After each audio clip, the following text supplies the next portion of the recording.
Hello everyone, नमस्कार सभी को, स्वागत है स्टडी फीचर्स पर and a very good evening to all of you. So आज का हमारा वीडियो रहने वाला है सबसे बड़ा जो विश्व का हाइड्रो पावर डैम बनने जा रहा है तिब्बत रीजन में, तो उसके रिगार्डिंग ये वीडियो रहने वाला है। राइट, आपको पता है कि चाइना जो है वो रिसेंटली कंस्ट्रक्ट करने जा रहा है पूरे विश्व का सबसे बड़ा हाइड्रो पावर डैम। वो कहाँ पे? तिब्बत में।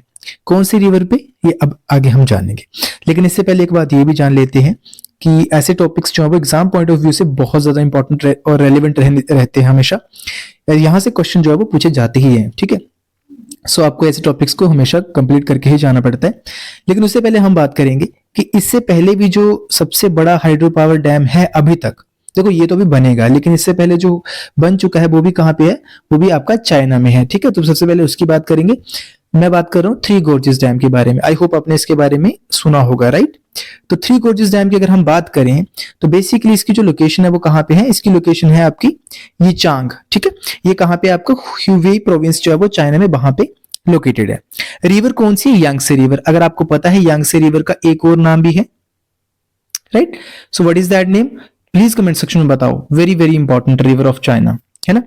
और एशिया में इसका क्या रेलेवेंस है वो भी आप बता सकते हो कमेंट सेक्शन में।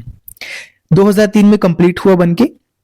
इसकी जो कैपेसिटी है, इंस्टॉल्ड कैपेसिटी, वो 22,500 मेगावाट्स है, ठीक है। इतना इंपॉर्टेंट नहीं है ये इंफॉर्मेशन याद रखना, लेकिन फिर भी एक आइडिया रहना जरूरी है। एनुअल पावर जनरेशन जो है वो 100 टेरावाट आवर्स की रहेगी आपकी।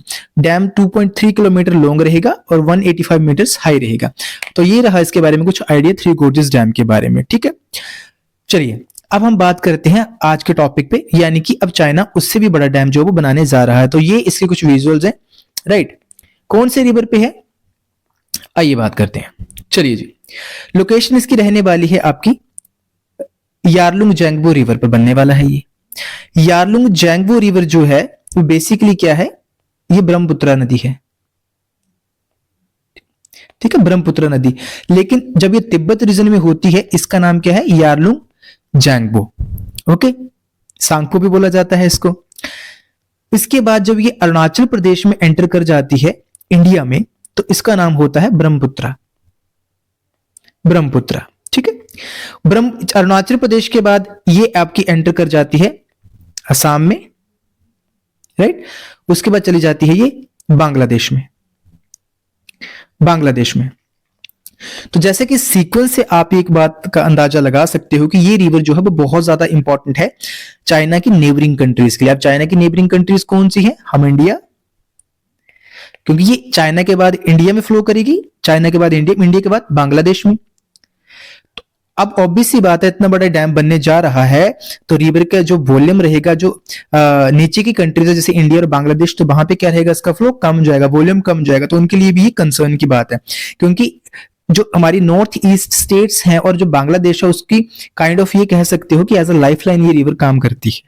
आई होप आपको पूरा मुद्दा समझ आया होगा, ठीक है। चलिए बात करते हैं इसकी कैपेसिटी की। तो largest hydro power facility globally बनने वाली है पूरे विश्व में। एक्सपेक्टेड जो इसकी कैपेसिटी वो 300 बिलियन किलोवाट आवर्स है, यानी कि थ्री गोर्जेस डैम की आपने देखा लगभग 100 के आसपास, यानी 98 पॉइंट समथिंग प्रिसाइज है, 100 के आसपास है। ये 300 यानी कि उससे लगभग 3 टाइम्स, 3 गुना ज्यादा बड़ा होने वाला है ये, ओके। तो इसकी अंदाजा आप यहां से लगा सकते हो। पर्पस क्या है इसके? अब बात करते हैं इसके पर्पस के बारे में। तो बेसिकली होगा क्या कि जो चाइना की कार्बन न्यूट्रलिटी जो गोल्स हैं उनको फुलफिल करने में ये हेल्प करेगा। अब आपको जैसे कि एक चीज पता है कि धीरे धीरे जो पूरा वर्ल्ड है वो उसमें रेवोल्यूशन आ रहा है। रेवोल्यूशन किस चीज के बारे में? हम रिन्यूएबल सोर्सेज ऑफ एनर्जी की तरफ बढ़ रही हैं, हम उनको फाइंड आउट करने की कोशिश कर रहे हैं, डिफरेंट अल्टरनेटिव्स, जैसे कि आप जानते हो। यानी कि हमें क्या करनी है? एक सस्टेनेबल डेवलपमेंट करनी है। यानी कि जो आपके जो रिसोर्सेज ऐसे हैं जो कि जिनका अगर हम आज ज्यादा इस्तेमाल करेंगे तो आने वाले टाइम पे वो क्या हो जाएंगे? वो कम हो जाएंगे, ठीक है। आने वाली जनरेशंस को उनका इतना बेनिफिट नहीं मिल पाएगा।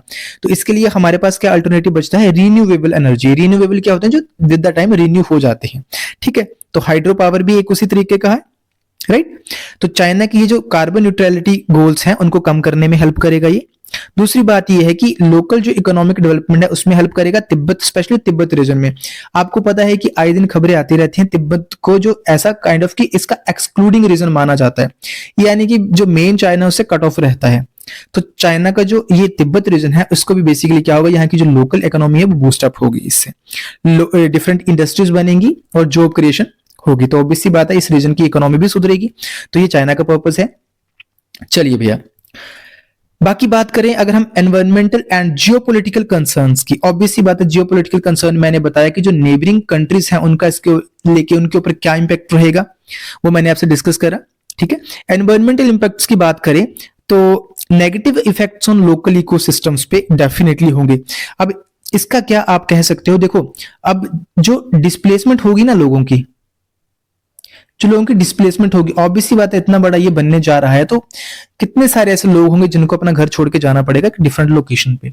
तो उनका सिस्टम जो है वो कहीं ना कहीं जो उथल पुथल होगा, एक समझने वाली बात है। और इसके साथ साथ एनवायरनमेंट पे भी इसका इंपैक्ट पड़ेगा ही पड़ेगा, वहां का इकोसिस्टम खराब होगा, वहां की आप कह सकते हैं फ्लोरा एंड फोना दोनों ही इंपैक्टेड होंगे इससे। ठीक है, जियोपॉलिटिकल टेंशंस की बात करें तो neighbouring countries particularly India and Bangladesh, मैंने आपको कंसर्न समझा दिया इसका। ठीक है, डाउन स्ट्रीम आती है इंडिया में एंटर करती है फिर बांग्लादेश में, तो वहां पे भी एज अ लाइफलाइन काम करती है हमारे रीजन्स में। तो वहां की भी जो एग्रीकल्चर वगैरह है या ड्रिंकिंग के लिए भी इस्तेमाल होता है तो उस पर रिलाई करती है। तो पानी का वॉल्यूम अगर कम होगा तो दिक्कत होगी इससे। तो ये था आज का वीडियो लेक्चर, आई होप आपको समझ आया होगा। अगर आपको इन्फॉर्मेशन रेलेवेंट लगती है तो आप चैनल को सब्सक्राइब कर सकते हो। Right, thank you so very much, have a great day.